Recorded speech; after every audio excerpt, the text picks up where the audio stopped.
1991, the 300-person village of Buganes, along Norway's far northern border with Russia, was practically destitute.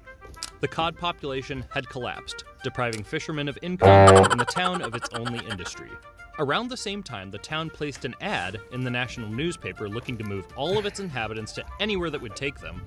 A prehistoric-looking crustacean started showing up in the nets of local fishermen.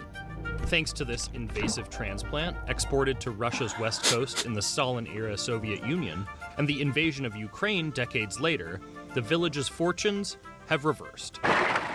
King crab came as a menace, but has been a savior. All the countries is very hungry for crabs. You can sell something for 700 kroners or $70 from your fishing boat. Of course, that's big money. And in Buganes, you measure success in how many millionaires you have there. It's a total shift in how you do fisheries. In 2022, Russia controlled 94% of the market for king crab. That was until the nation's invasion of Ukraine and the sanctions on Russian seafood that came with it. Now there was only one place for the Western world to buy it.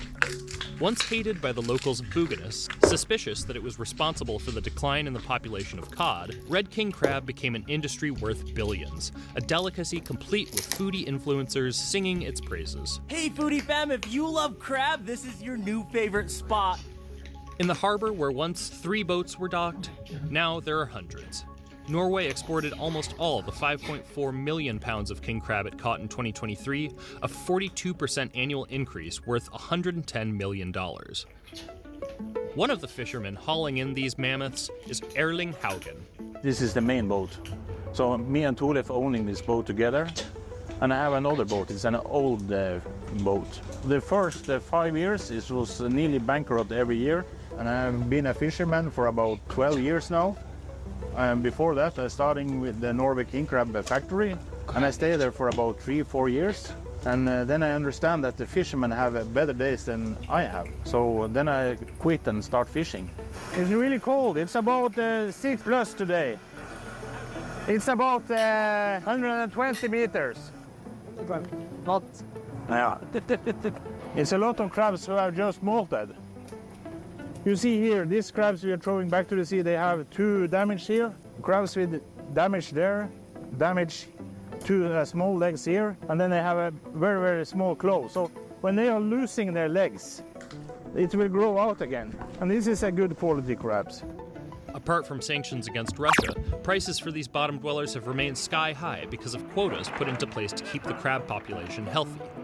It's totally fair because it's overfished. It's about 60% lesser quota than last year. It's about 730 kilos this year.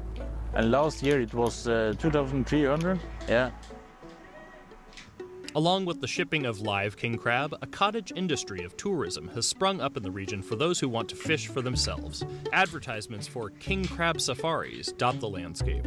That is plastic industry. It's a kind of Disneyland. I'm not 100% sure, but some of them are catching crabs, place it on the waiting pods, and then they're going over the tourists and wow, look, here is a lot of crabs. But they already have catch it, so it's tricky things. Tourism and quotas are something that the mayor of nearby Kirkenes sees as a part of building a sustainable region. Welcome to the most exciting